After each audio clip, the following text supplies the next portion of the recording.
So today we've got a really special and interesting session hosted by Dr. Ruchira Talukdar, who is a writer and researcher and the director of Sapna South Asian Climate Solidarity, and also Professor Kristen Lyons, who's the scholar and director of Indigenous engagement in the School of Social Science at the University of Queensland.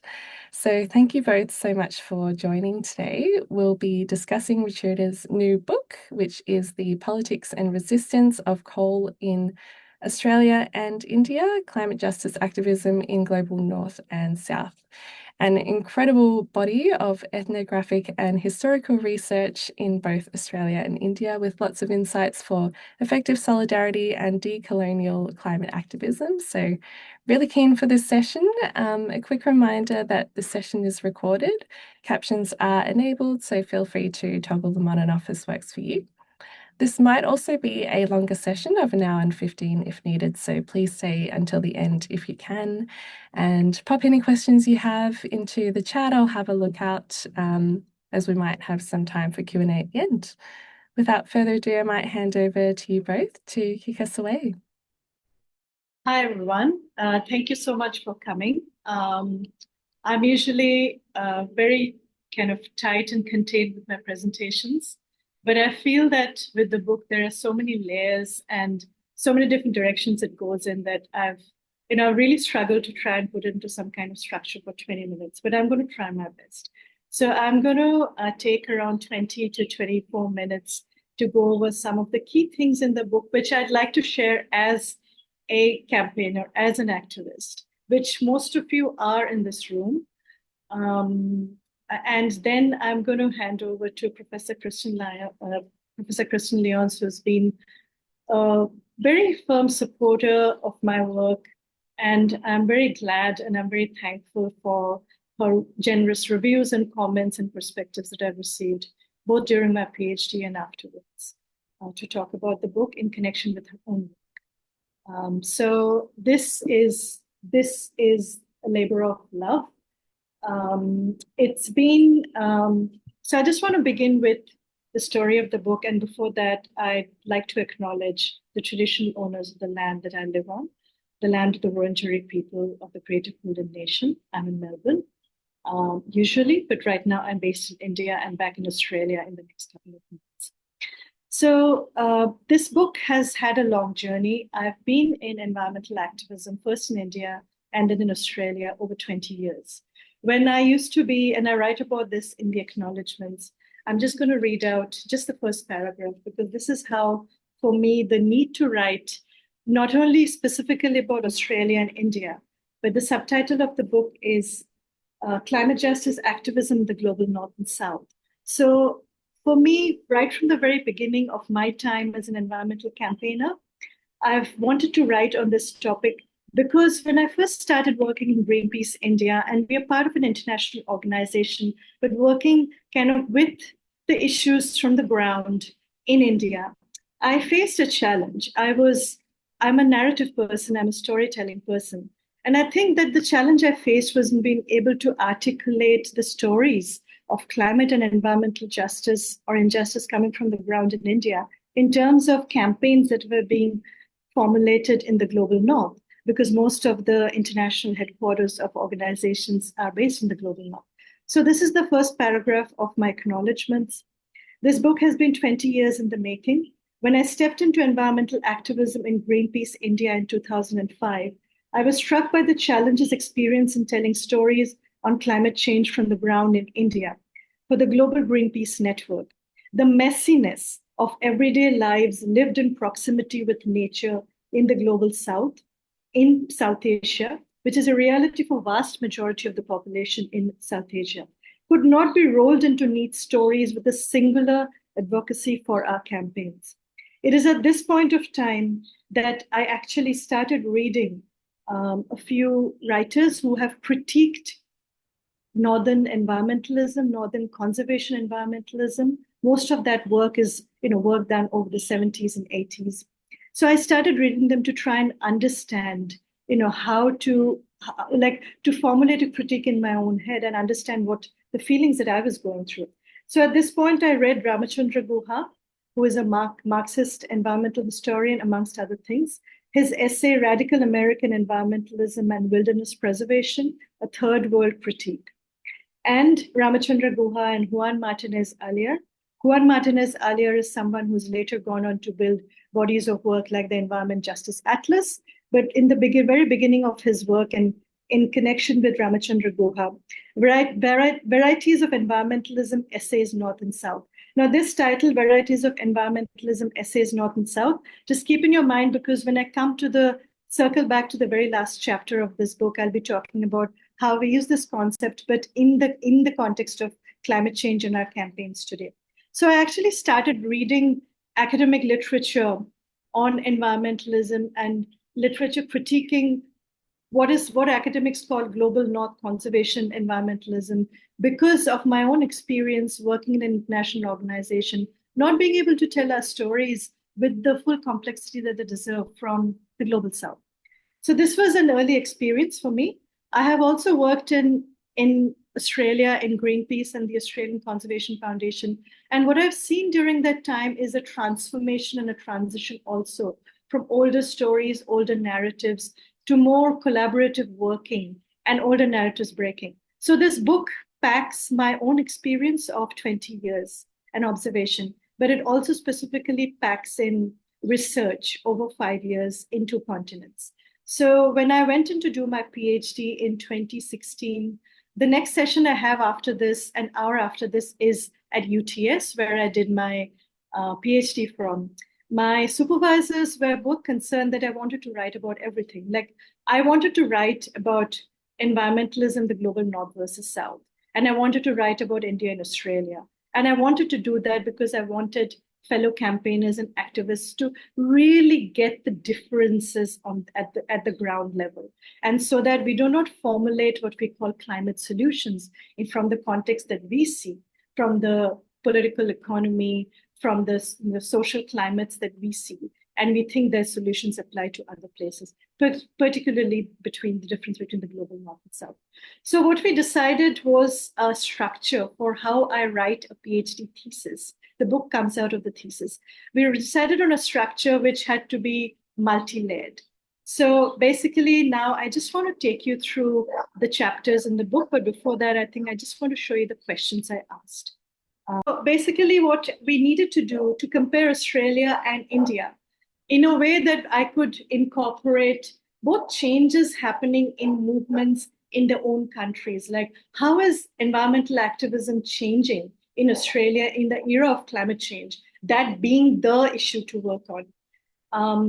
To look at that historic change, to look at that in India and Australia, and then to look at the present day situation of what is still the fundamental difference between the ground.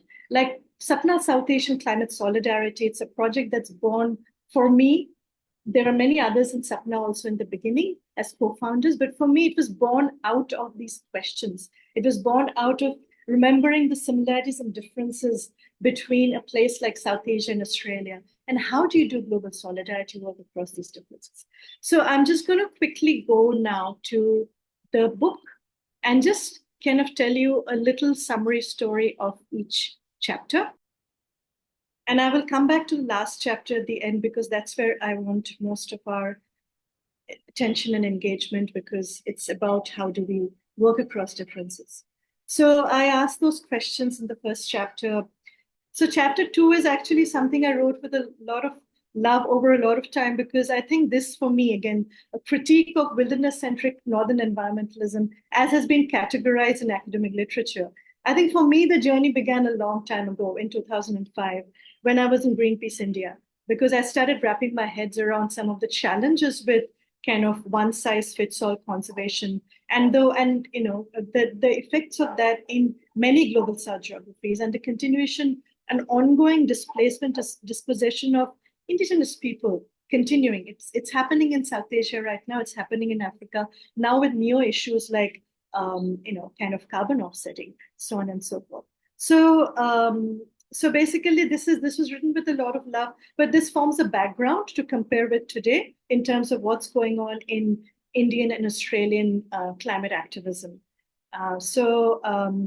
The third chapter, and I'm going to come back to chapter 2 in chapter 9 because I look at what's changed, and then I look at how some of the frameworks with which how we understand environmentalism today also needs to change along with that. So 3, 4, and 5 are my Indian case studies. And I just want to talk a little bit about the story behind each. So the fundamental difference between a place like India and Australia, and I can still use this kind of a very blanket generalization, is that the majority of movements on the ground, people's movements in a place like India, will not articulate the word climate change. Although communities are impacted by climate change, they're facing it daily. It's not the scientific language they use, they have daily observations. On top of that, communities who are fighting extraction, coal mining, will not explicitly talk about climate change. There are many more immediate issues that they will talk about.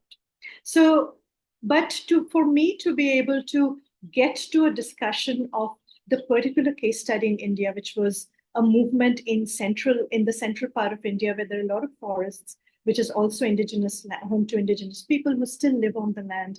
And there are a lot of resources under the ground, especially coal. So there is a conflict there between the interests of the state and corporations. We know about Adani mining in central India. There are many other corporations, but Adani is major now and continuing coal mining.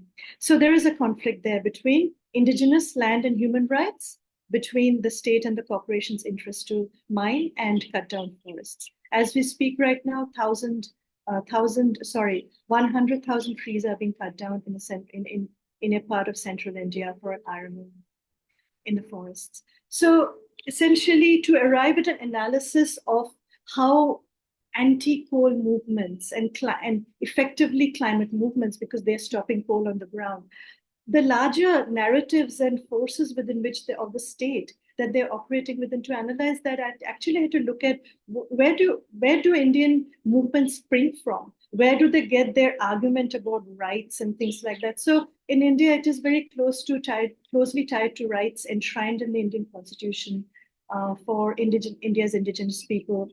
In central India, India's indigenous people identify as Adivasis, they call themselves that.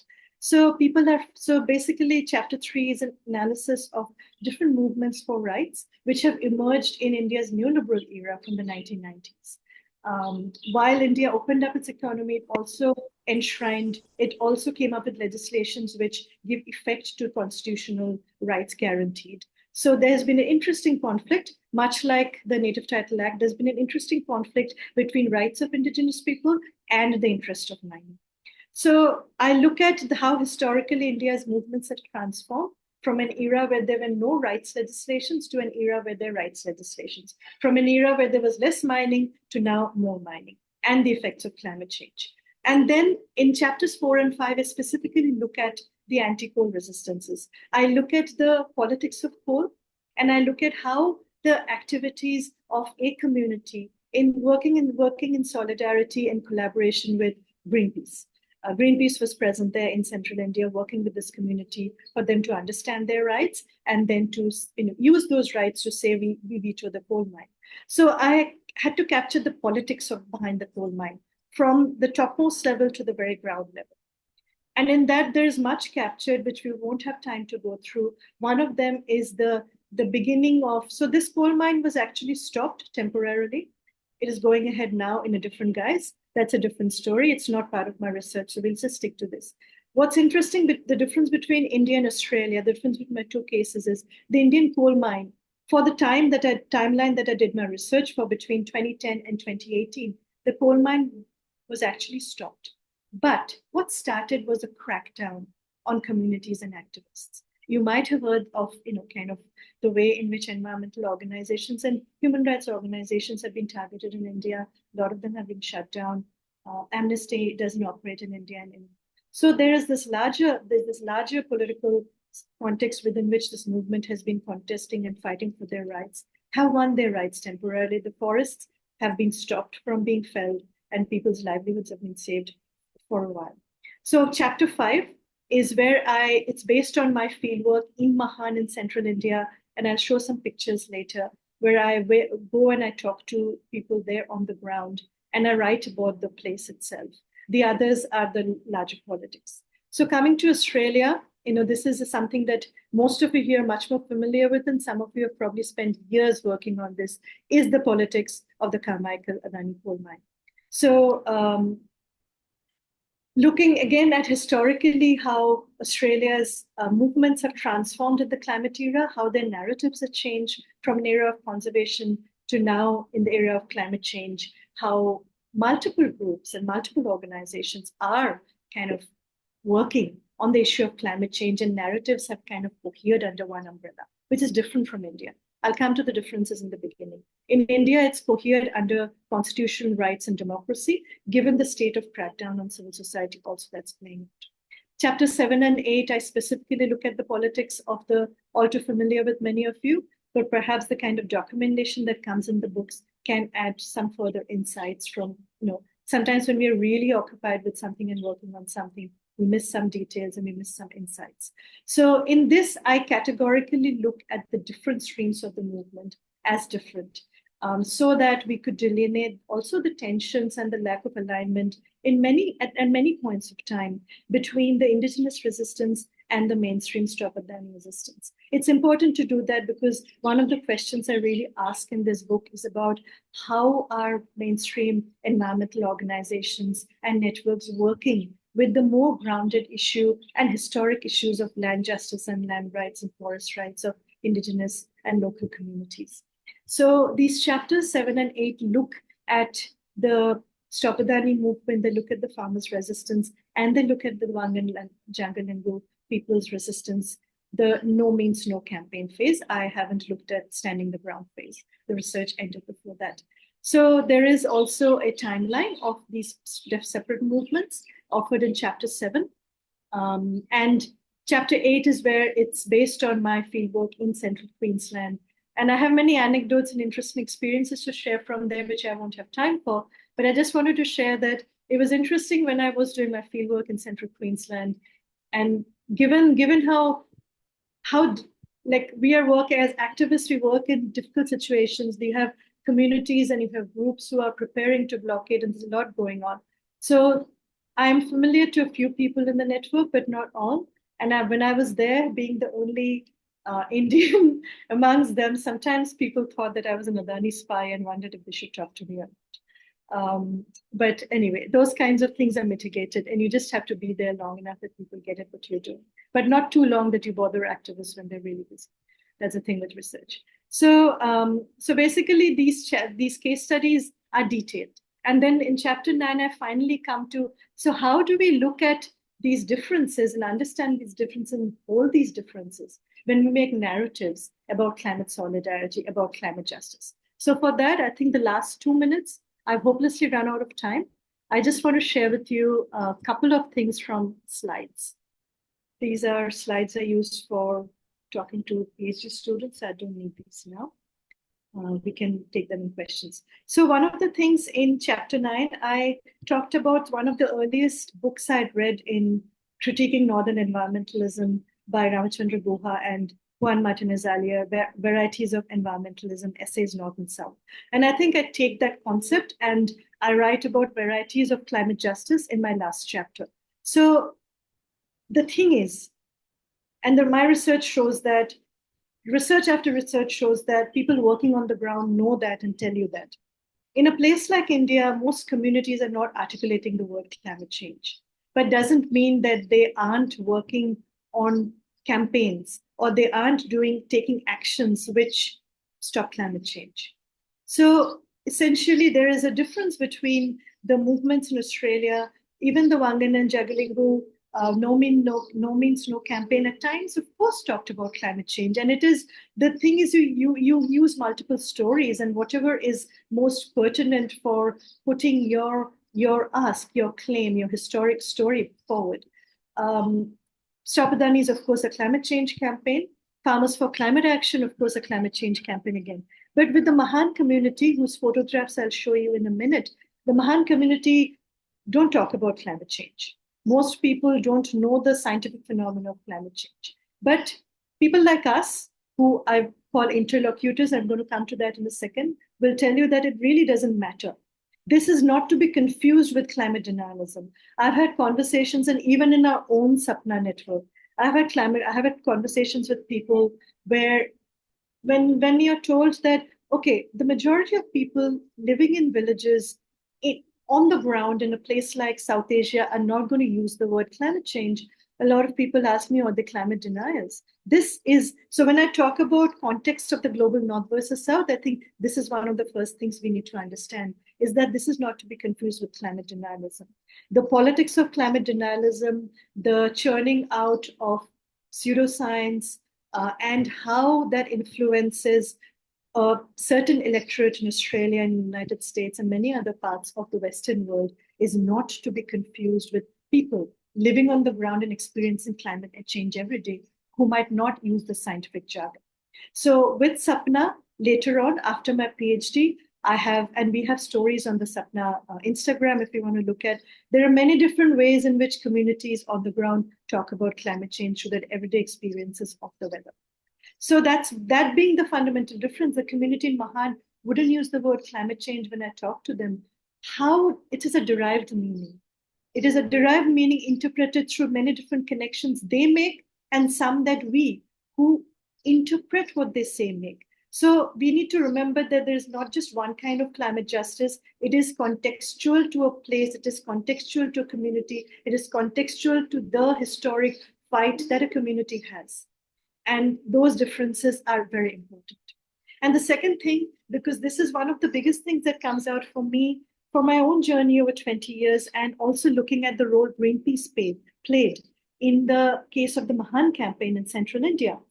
In the case of the Wangan and Jagalingu, and please pardon me, Kristen, if this is a very, and also others in the audience, I see Anthony is also over here, and we've spent a lot of time talking about differences, talking about similarities, which has been very helpful for me. Thank you, Anthony, for all the time invested. The thing is that in the case, this is my observation, and this is what my research tells me. And looking at India and looking at Australia, even in the case of the Wangan and Jagalingu, there was definitely was an enormous amount of autonomy and access to platforms through which they could tell their story to the world. So the Wangan and Jagalingu took their case to the United Nations. So you can tell your story directly.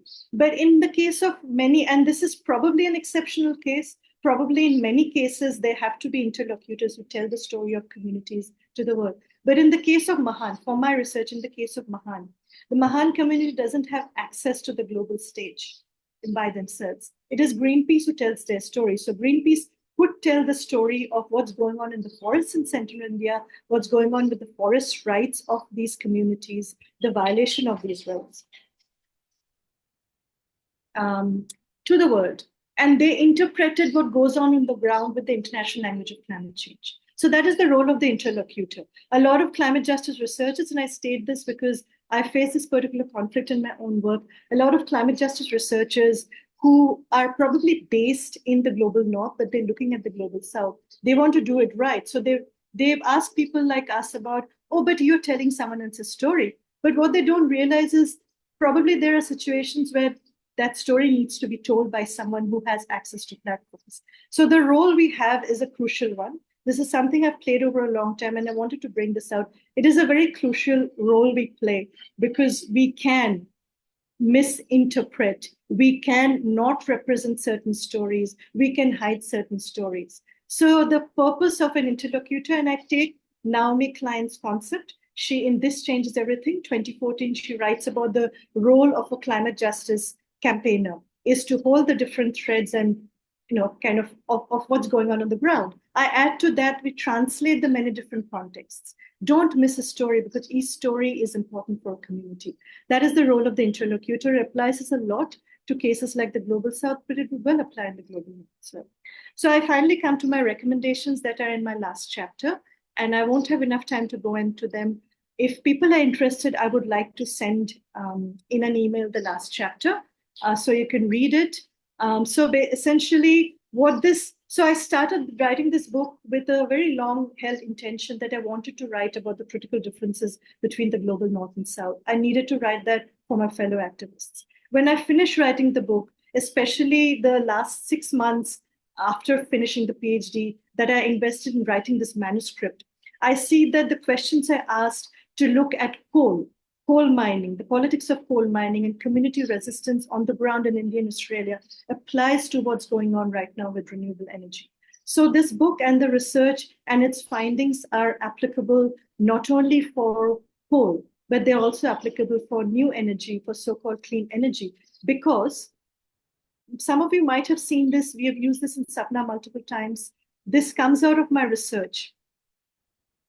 This beyond the singular narrative of stopping coal and starting renewables, there are a whole lot of things that need to be done right for communities and their climate justice or their just transition. So these are some of the terms that came from both the Wangan and Jagalingu, partly from farmers, but the majority came from the Mahan community in their own language, which we translated into English.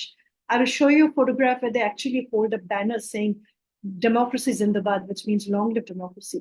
Without grassroots democracy and democracy on the ground being intact, their rights are not inviolable. They're very violable, which means that land issues, land justice issues can recur again. And they're happening in India for renewable projects. So sovereignty, land rights, livelihood security, human rights, and energy justice, where you can actually access the energy that's coming in your neighborhood. So on and so forth matter. So no to fossil fuels and yes to renewables beyond the single narratives. There's a whole host of things that we need to be mindful of in an energy transition. So when I finish writing the book, I see that the question that I held for a very long time and the purpose with which I wanted to write the book comes a full circle with what we are witnessing right now in energy transition. And we can only do what we can do to make it right by looking at the stories and the asks of communities. So some of the recommendations that are there towards the end of my last chapter is to be able to, of course, we are doing this a lot in our campaigns today, is recognizing past, present, and with it, the future possibilities of land injustice for an extractive renewable economy. The other part of it is about considering rights of communities, land and forest rights, land rights in Australia, forest rights equivalent in India, similar mechanisms, as crucial for human rights of communities for a just transition. And tied to that, as we have seen in the case of the Indian case study in particular, how democracy on the ground, the lack of democracy or communities asserting democracy, as in asserting that forest rights be enacted, asserting all the steps be taken by government, so on and so forth. How crucial that proves. So advocating for strengthening democracy for a just transition and recognizing the role of the interlocutor from the global south is crucial in translating. So this brings me to an end, and I just want to leave you with a few photos from Mahan.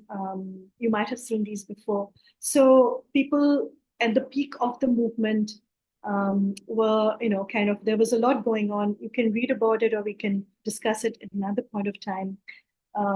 Holding a banner, crossing the Mahan River. They were marching because people had been unfairly arrested.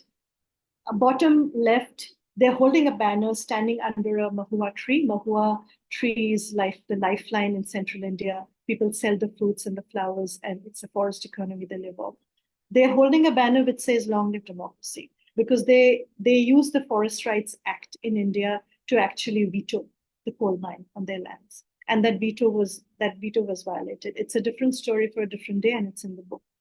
Women in meetings and women sitting. So if you see the bottom right picture, and you know about the Chipko movement where women went and hugged trees to stop them from being felled. Now the story of Chipko continues everywhere in India, still where forests are being felled. Women go and sit around the trees and blockade and stop the contractors and the police from coming and doing anything about the trees or removing the trees. So this brings me to an end to my presentation. This was part of the Greenpeace work, getting the community to go to the Indigenous Affairs Minister to show that the Forest Rights Act had been violated. And the others are banners that Greenpeace had.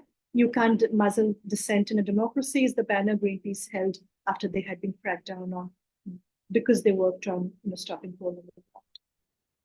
So I'm going to stop and thank you, and pass on to Kristen. Oh, Ruchira, thank you so much for that incredible overview of your book, which you've done in so succinctly in such a short amount of time.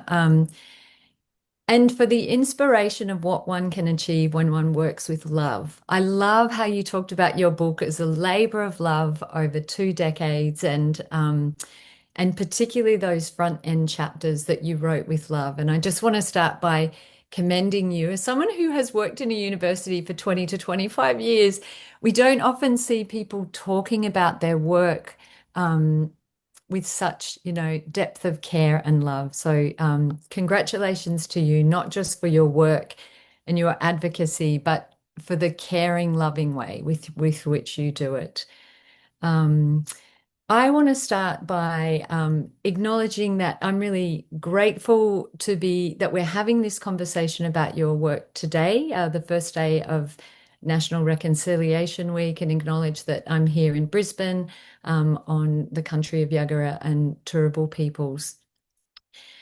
I'm really grateful to you, Ruchira, for the opportunity to be part of this conversation today. And thank you, Lou, for the beautiful introduction and setting the tone for what we're doing today. And hello to everyone, wherever you are.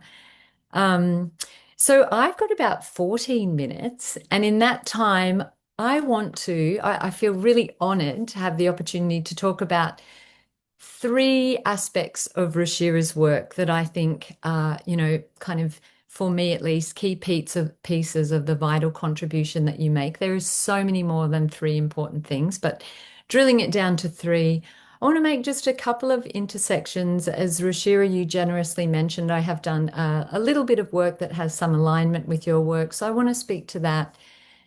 And then I think you also gestured us towards, thinking about similar and related campaigns, including more broadly energy transition campaigns. And my research and advocacy has been looking critically at Indigenous rights dimensions of carbon offset projects. So I want to finish, if there's time, with a couple of minutes just flagging some of the intersections, I think, with important questions that you raise in terms of advocacy for thinking in that space as well.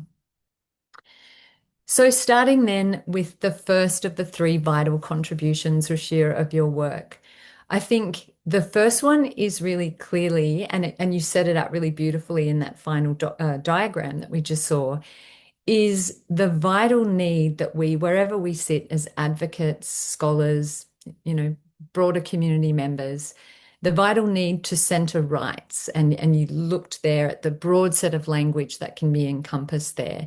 The rights of local and Indigenous communities, and including as they're manifest in really particular socio-political contexts. And you talked really powerfully there about how issues arise in very different ways across the so-called global north and south with your rich research in Australia and India.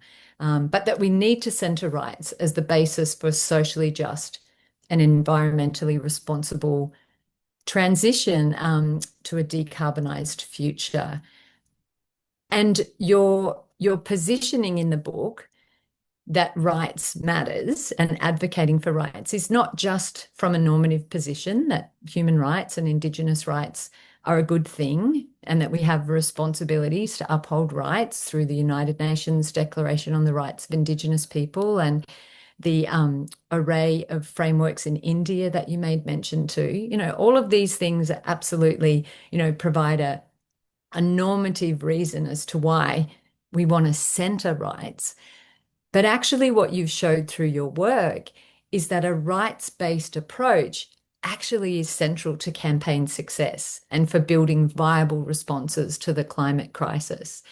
And you've done that in your work through this meticulous and in-depth investigation, as you said, that has, over many, many years, that has come together through this book, where you've looked at anti-coal politics in Australia and India. You've showcased the power of subsistence communities in India, of Indigenous peoples in Australia, in actually having an effect in slowing the pace of coal mining extractivism, in actively driving the shift towards renewable energies, but doing that whilst also upholding rights, that these things aren't separate, but that actually advancing the rights for local communities and Indigenous peoples is central to achieving these goals. You also show really clearly through your research that local and Indigenous communities in India, Indigenous communities in Australia are also often on the front line of coal extractivism, on the front line of climate change, and the lived reality, the lived experience of climate change impacts is particularly, is socially located. And I think, and you were talking about that really beautifully there in terms of speaking about your research, that at times this rights-based resistance aligns really neatly with broader environment movements, and sometimes it does not. And the challenge for many of us, I think, and a challenge that you really invited me to think with and sit with as I read your work and as I continue to engage with your work, is really thinking about those continuities, but the discontinuities between a rights agenda and an environmental agenda, and how these play out differently in different social and political contexts. And there's some hard work for all of us to do who are so, desperately seeking a transition to a decarbonised world, that we do so in a way that upholds and advances a rights agenda and does not sideline it. So that's the first point in terms of Ruchira's work I want to shine a light on, is the vital responsibility we have of centering a rights agenda.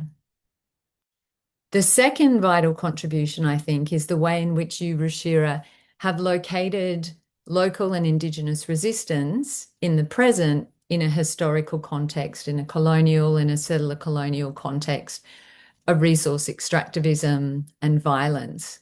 And in so doing, you point out the vital need to situate contemporary coal politics in that history, in the histories of violent state interventions to grab land, to dispossess local and Indigenous communities from their homelands, so as to make way for accumulation by dispossession. And you draw from incredible scholarship and thinking, including important Indigenous scholarship that helps us to make sense of the way in which coal extractivism in the present is part of this ongoing logic by colonial capitalism to shore up so-called natural resources that are actually that are country, that are kin, and shifting it from living interconnected ecologies into dead inert natural resources that profit can be made from. And I think that, Ruchira, you do a really beautiful job of helping us to see coloniality, settler colonial forms of power continuing in the present, and how this disavows the rights and interests of Indigenous people to make way for capital accumulation. And that we need to always be thinking about the way in which coloniality enacts in the present, and the challenges this means in terms of advancing a rights agenda. The third gift, I think, Ruchira, of your writing, which I feel in every page of your work, is that love, that way in which you are positioned as an activist and as an academic, and that you straddle these spaces. You seem to dance across these spaces in a really beautiful way, in a way that actually feels like you are standing in solidarity with those that you are working with in seeking to advance an agenda of climate justice. Your writing is about, you demonstrate a really clear commitment to bearing witness to local level struggles.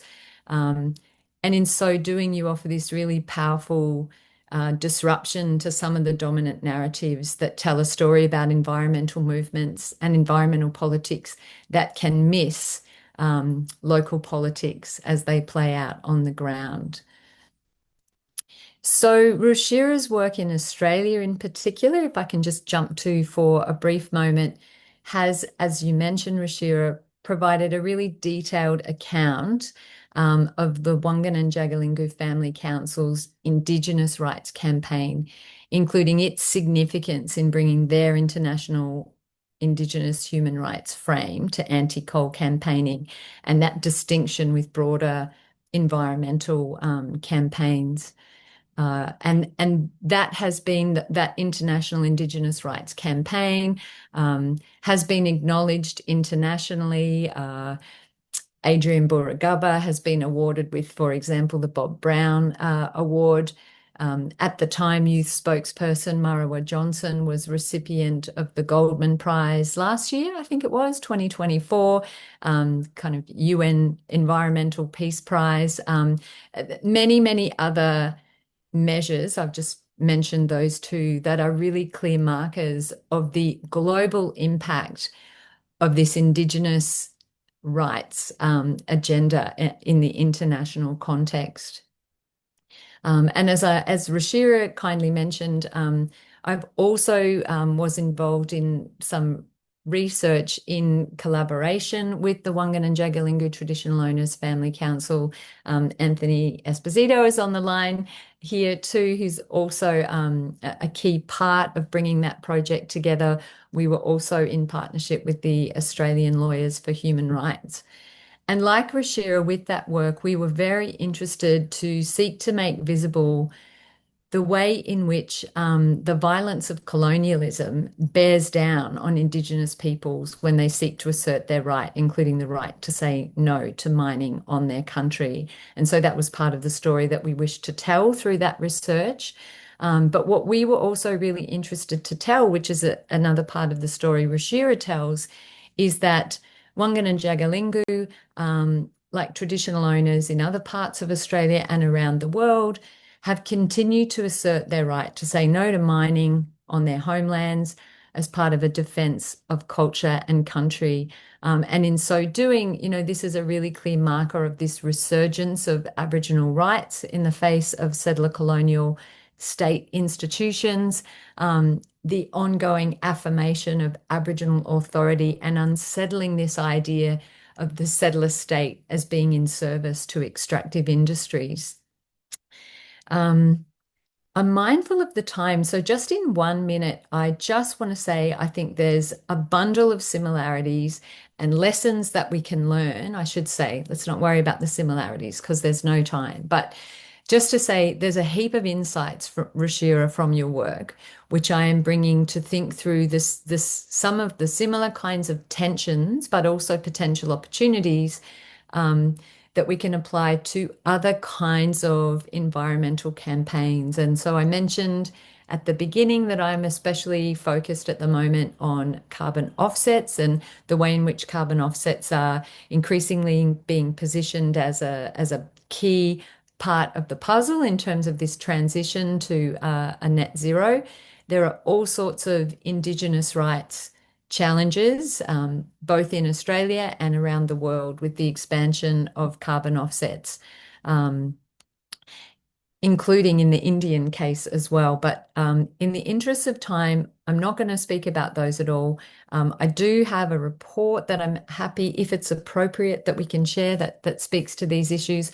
But I just want to conclude to say, in terms of Ruchira's work, I think you have indicated, you've highlighted really clearly the importance in our thinking and in our advocacy of centering a rights frame in the way we do business, in a way we approach the challenge of energy transition and moving away from coal.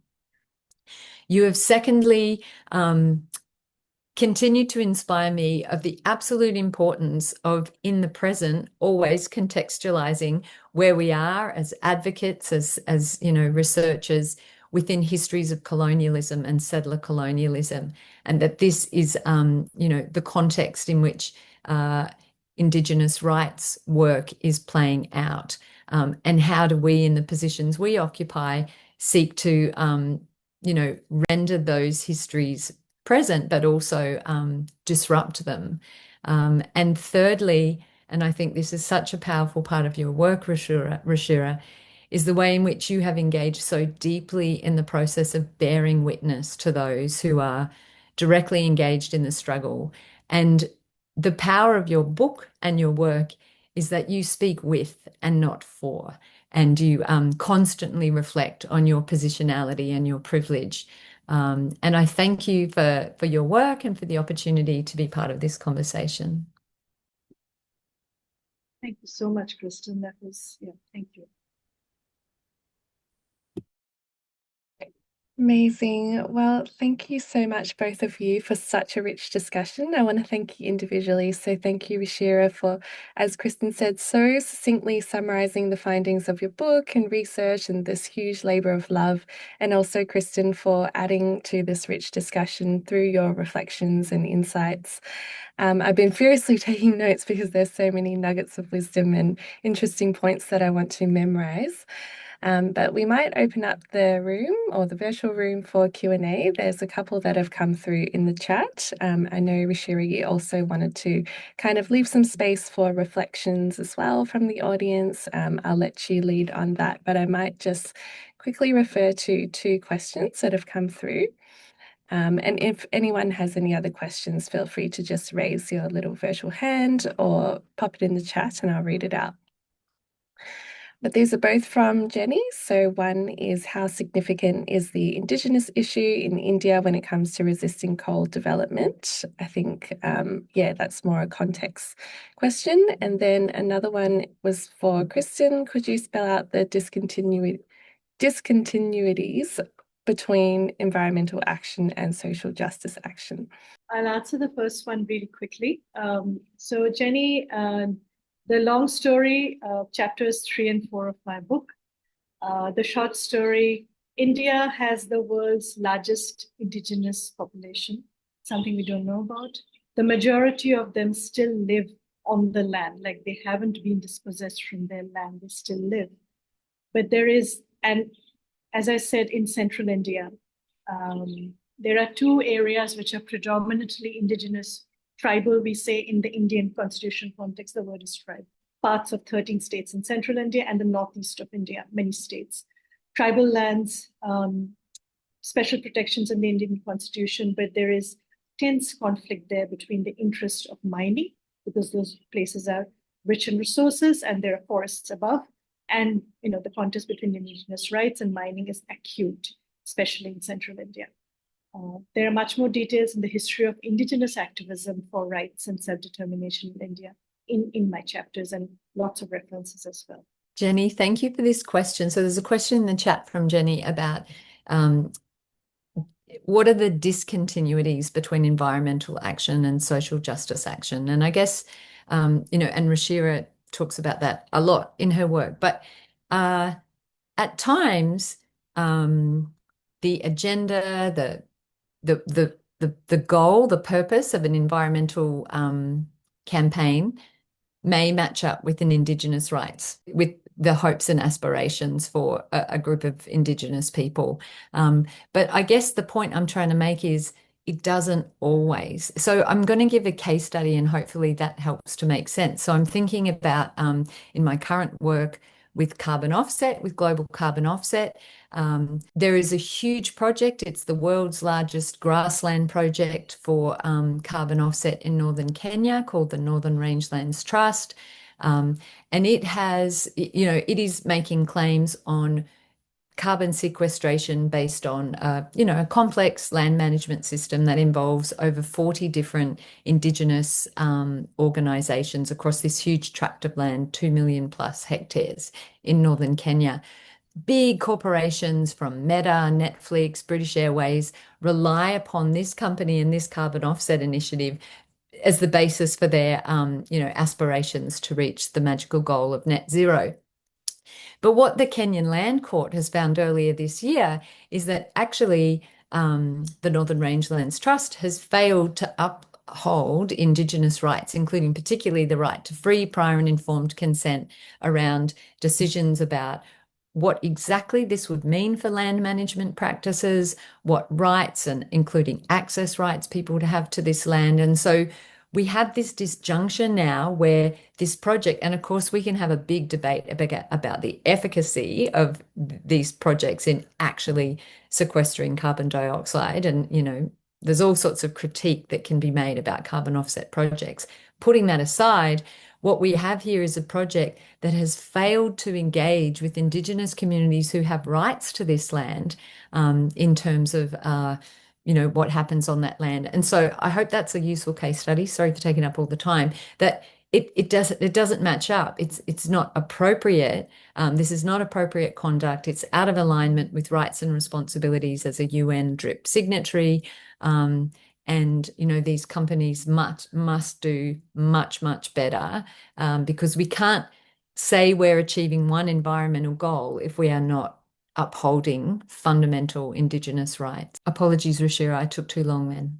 So we'd love to hear some reflections. Sorry, you go ahead.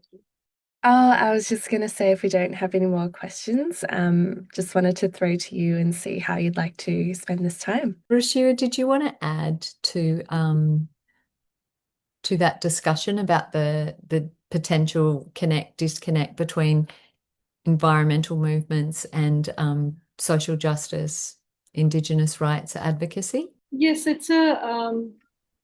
think that's, in my own experience and things have changed a lot, but I will talk to when I was myself in Greenpeace India in 2005. I think Jenny asked, and the question Jenny asked brings me to the point that in India, it's a very categorical distinction in Australia. There is it is Indigenous land, and then you have colonization, history of colonization. It's a very abrupt difference. But in India, it is not so. There is continued living on the land. So it is confusing for a lot of people what's the difference between the Indigenous people and ordinary villages. There is still a lot of difference because in India, Indigenous people are designated as tribes. Now, that word can be problematic for many, but I'm not going to go into that. Under the Constitution is tribes, and there are 5th scheduled and 6th scheduled areas with special protection for tribal land, and also kind of Indigenous clan and tribe rules exist in a lot of places, and Indigenous governments along with the state. So the experience I've had a long time ago working in Greenpeace India was a challenge of making an international campaign and its Indian part fit with or work with the realities of the ground. Now, we weren't necessarily working in Indigenous areas then with special protections. We were working in other places, but just the very grounded issues. So the issue with environmental campaigning is you have to have a singular ask, you have to have a singular pointy campaign and narrative. It doesn't fit with, as I read, the messiness of everyday life and the multiple things. You have to have social and environmental dimensions to the work you do. Greenpeace wasn't necessarily a community development organization, and there's a lot of work that goes the wrong way in terms of environment-led community development on the ground in South Asia as well. So we have had our challenges as an organization. When I was to be in Greenpeace India, we've had our challenges working with community. Now, the interesting part about this case study, Mahan, is that the reason also I chose to look at that is because Greenpeace actually worked for a long time with the community in a way it's not done before. And I think that the point about the continuity versus discontinuity comes in there, because there was no other way for Greenpeace to be able to. So Greenpeace, as a part of its international strategy, like all organizations in Australia have wants to stop coal by leaving coal on the ground. We know these things, so I'm going to skip that context. How do we do that in a place like India? You work with communities who are fighting coal mining. So what do you have to do that? To be able to work with communities and support them who are fighting coal mining, you have to work with their rights issue, because that is the only thing that's between the coal mine and them. Central India, forests, Indigenous communities, Indigenous and non-Indigenous living in the forests, they are all entitled to getting special rights under the Forest Rights Act, which gives them community forests and individual forests. It's a bit like the native title, but let's not get into the differences. Same intent, historical reparation. Indigenous people in India were driven from their land and their forests were taken by the British for making the railway, colonial railway, etc., etc. The rest is history. So the intent of the Forest Rights Act was to give forests back to the Indigenous people. So the only thing that comes between a coal mine and Indigenous people in central India, or an iron ore mine or whatever, or Adani's coal mine, is their forest rights. So if you are an organization who wants to work to leave coal in the ground, you have to work for people's rights. The story that Greenpeace told internationally was about climate and forests and carbon, but what Greenpeace worked on the ground was rights of communities. So that is an alignment and a continuity that they must have if they have to work with communities. Sorry, I went on for long about that, but that's one area. The reason I also researched this case was that was one time Greenpeace had to work for a very long time with the community on the ground, build their awareness about rights. People didn't know that they had forest rights. The state doesn't tell them, so that then it's easy to bring in mining. There are lots of differences I can talk about between the native title and forest rights. For example, all communities in Australia who can claim native title, my understanding have claimed it by now. Whether they've been rejected or not is a different story. In India, a lot of communities still don't know that there is a Forest Rights Act that they can actually go and claim forest rights with. So there are many differences in how the state works on the ground. The Forest Rights Act is a more advanced act in India. It actually allows communities to veto a coal mine. Native title doesn't allow that. We know the history of Wangan and Jagalin's struggle about exactly that you cannot self-determine. But in India, it is violated. Even if a community vetoes a coal mining, the referendum is forged and the minister approves a forged referendum and says yes to mining. There are lots of differences. But you cannot not work with the most grounded challenges of communities. Cannot not have that continuity to build a campaign from the ground up to stop coal. So I'm talking about continuity and discontinuity. I just wanted to illustrate this case. Is it appropriate for me to ask a follow-up question, Ruchira, from what you've just said there? Lou, I'm looking to you for permission. Yeah, of course. Yeah. Ruchira, I'm just wondering, and I'm really just guessing who might be here. I'm assuming because it's Canada, there's a stack of climate campaigners who are listening to your talk. So given what you said, what would you say to those who are working for doing climate advocacy, who are time poor? How do you work with how do you work with communities, as you just explained, when you are time poor and when you are perhaps bound by the agenda of your funder? What tips do you have for people sitting in a climate advocacy space who are really thinking with deep care about what you're saying and probably already grappling with, but it's like, but I haven't got any time and we don't have resources? I think that question cuts very close to the bone, Kristen, because I think the fund, the current fund or the grant Sapna is not coming in anymore. So there are challenges to doing work which is different or seen as something that funders don't prioritize. But having said that, I think so. This is a challenge. I have always felt, as someone who's been in environmental campaigning organizations all my life, I have felt how I felt really cut by how we reduce stories. We choose kind of singular campaign stories. Campaign stories are not human stories. Campaign stories are not stories of a person's life. So here's the thing. People are time poor, but if we have to really understand and have a commitment to the ground, we have to tell the story and have a space for just stories. I'm asked time and time again, what is the purpose of Sapna telling stories? There has to be a space for stories so anyone can come and read a story, see a story, and understand the interconnected challenges someone faces on the ground or the interconnected opportunities someone has on the ground and make their own conclusions. By all means, run our campaigns, also have the stories side by side. Because in the absence of stories, all we have is campaign stories. All we have is a singular narrative then that stop coal and start renewables. We have to have all the stories in between that. So because we work more and more in collaboration now, there's definitely a way to have also the stories, also have pointy campaign asks, have all of them, but by no means don't mistake that a campaign story is a human story, because it is not. A campaign story is not a community story. Have place for those stories, constantly read those stories, understand the interconnectedness of challenges that people face on the ground. A woman in a mining area in central India, young woman, the different risks and threats just to her at a bodily level, and being vulnerable to climate change, and just kind of the gender effects of climate change disproportion. can name them all, unless you, what can hold this? A story, right? Not a simple campaign frame. So I feel that for me to write this book was just the beginning of this commitment that we have to, in campaigning, we have to have the place for stories. Otherwise, we won't have the understanding to do solidarity. We cannot do solidarity without stepping into the shoes of communities with who we want to be in solidarity with. To do that, we have to know their stories. They have to be a place for stories. I don't know if I answered the question, but I just went. Beautiful.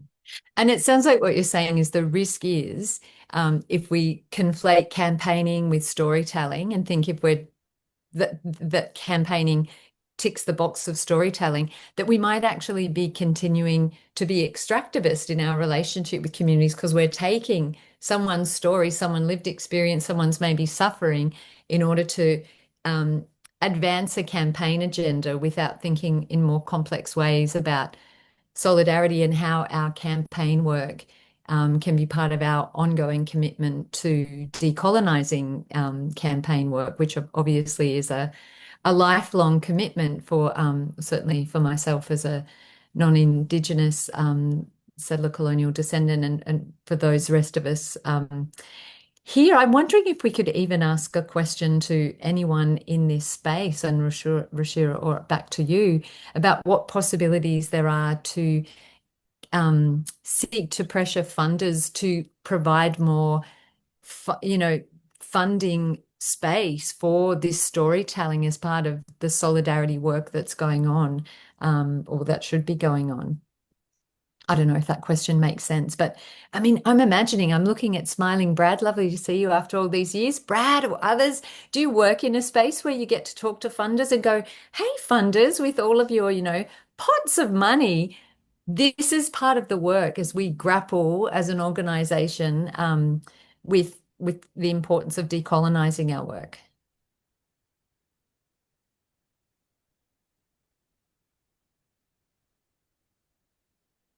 Yeah, absolutely. Hi, Kristen. Hi, everyone. I think that's absolutely a conversation we can have with funders and sometimes do. And honestly, like quite a lot of funders are pretty open to it. So to some extent, I think it's up to us as campaigners to imagine those interventions and then, describe them and seek support for them. But yeah, thanks so much for the presentation as well. Found it really thought-provoking. Kristen, sorry, go on, James. Hi, Uh, James. hello, Ruchira. We haven't seen each other for a while, so it's nice to see you. But and Ruchira is aware of this because we worked actually together on a report at Environment Victoria, the movement of many, which was really trying to just platform voices that had been, marginalised or not included in the environment movement to really try to proactively I guess, meet some of those challenges that Ruchira was talking about. And she was one of the people who we included in that report. So I think a lot more of this needs to happen.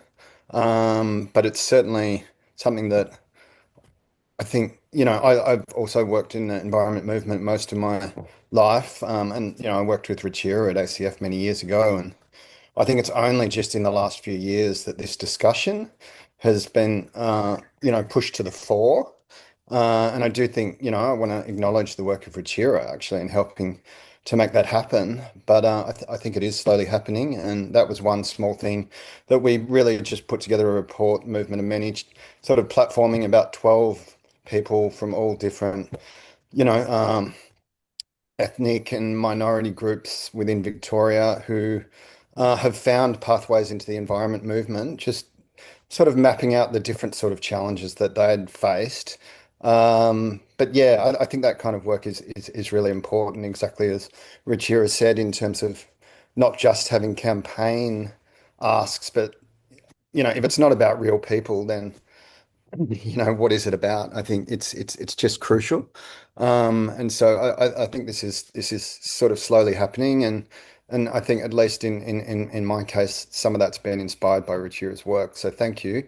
And I think we need to do more of it. I think Phil had a comment. If Phil, if you wanted to ask or kind of say anything And we only have a few minutes. It'd be great to hear just from a couple of people what they kind of any reflections. And Anthony, we have had many chats during thanks for your time. Yeah. Yes, I think we've got a great dilemma, as I mentioned in the chat, between Indigenous rights and the mining we need to do to produce renewable energy. So it's determining where that balance sits, and obviously Indigenous rights are critically important, but sometimes they will conflict with the need to have resources to make wind turbines and other lithium, obviously, for PV panels and so on. So if you've got any comments on that, that'd be great.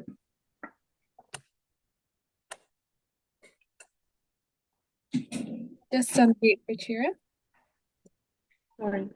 This would be quite a long discussion, and I'm sure, Kristen, you have a lot of things to say on this. But I feel it's very simple in a way, Phil, that for Indigenous people from whose lands renewable related extraction will happen, it's not a dilemma for them. It's not a choice or a balance for them. It is a clear and simple thread, which continues. The story continues on from the time of colonization. So that is the thing about how do we frame our campaigns? What are we working on? If it's so yeah, it's not a dilemma. It's not a balancing act for Indigenous people whose lands are threatened by renewable related extraction. So if we look at that, then everything is quite clear. And yeah. But if we want to fight climate change and prevent damage to Indigenous communities, there needs to be some understanding that in some cases, I think mining needs to have some impact on the land, unfortunately. That's what I'm getting at. And sometimes Indigenous communities might be prepared to accept limited mining and relatively sustainable restoration. I know you can't completely restore what was there originally, but that's what worries me. If we can't find enough sites where there's Indigenous approval for the renewables we need to combat climate change, the consequences might be more damaging to Indigenous people.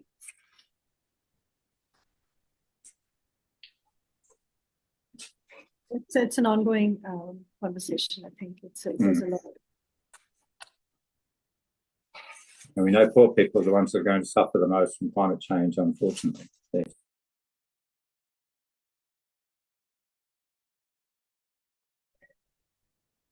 Sorry, Ruchira. Kristen, did you want to add anything to that? I know we only have a minute, so it's probably 10 minutes.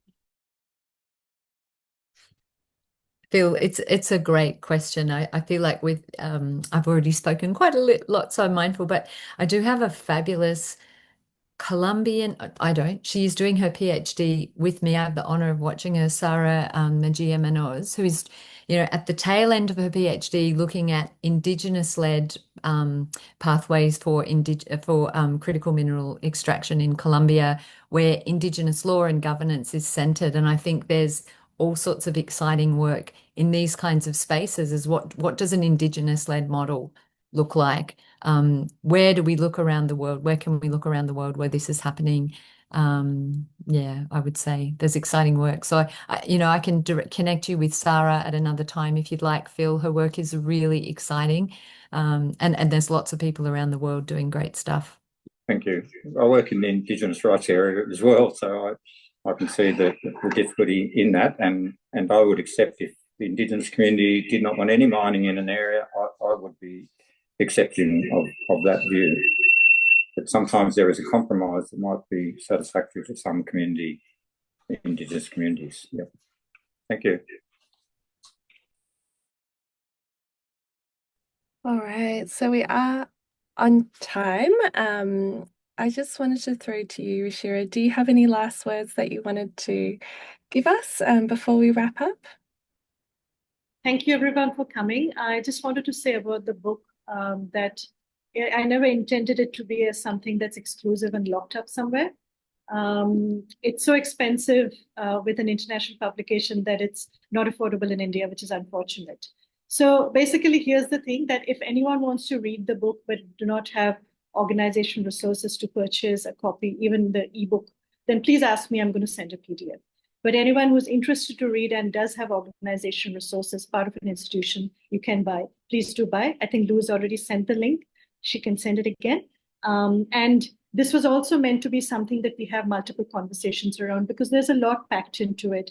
So if anyone's interested to host conversations, smaller ones, and we can discuss, I'd be definitely up for that. I'd find it most interesting and a valuable use of all of our time. So Amazing. Thank you. I'll definitely take you up on that offer, Ruchira. So many bubbling thoughts. Thank you all so much for attending and for your engagement.